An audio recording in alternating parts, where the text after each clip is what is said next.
জুলাই গণ অভ্যুত্থানে কারফিউ জারি করে আন্দোলনকারীদের হত্যার উস্কানি দেয়া সহ 5টি অভিযোগে সালমান এফ রহমান ও আনিসুল হকের বিরুদ্ধে ট্রাইব্যুনাল 1-এ আনুষ্ঠানিক অভিযোগ গঠনের ওপর শুনানি হয়।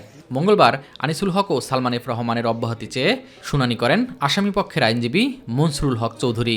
ওদের যে দায়িত্ব, রুলস অফ বিজনেসের দায়িত্ব দেওয়া আছে, সেই দায়িত্বের মধ্যে তাদেরকে এমন কোনো ক্ষমতা দেওয়া হয় নাই যেই ক্ষমতার বলে ওনারা আইন শৃঙ্খলা বাহিনীর তদারকি করতে পারেন অথবা তাদেরকে কোনো আদেশ দিতে পারেন।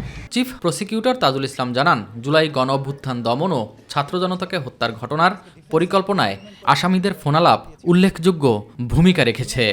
যত ধরনের শয়তানি, যত ধরনের দুর্বুদ্ধি এই গণহত্যা করার জন্য, গণহত্যাকে আড়াল করার জন্য ইন্টারনেট বন্ধ রাখা, সে বলছে সার্ভার স্টেশন আমি ভিজিট করতে যাব, যে এসে বলবো এইসব ক্ষতি হয়েছে, কিন্তু আসলে তার কনভারসেশন থেকে স্পষ্ট যে ওইখানে কোনো ক্ষতি হয়নি, যেটার কারণে ইন্টারনেট বন্ধ হয়নি।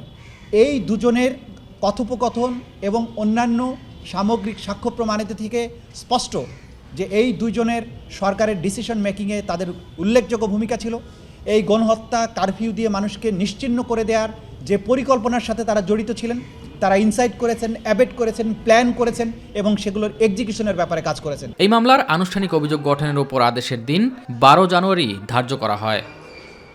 এদিকে জুলাই গণ অভ্যুত্থানে সাভারের আশুলিয়ায় 6 লাশ পোড়ানো সহ 7 জনকে হত্যা মামলায় সাফাই সাক্ষ্য গ্রহণ শুরুর তারিখ 11 জানুয়ারি ধার্য করেছেন ট্রাইব্যুনাল 2। মামলাটিতে আসামিসহ 2 জন করে সাক্ষীর অনুমতি পেলেও সাক্ষ্য দেবেন মোট 5 জন।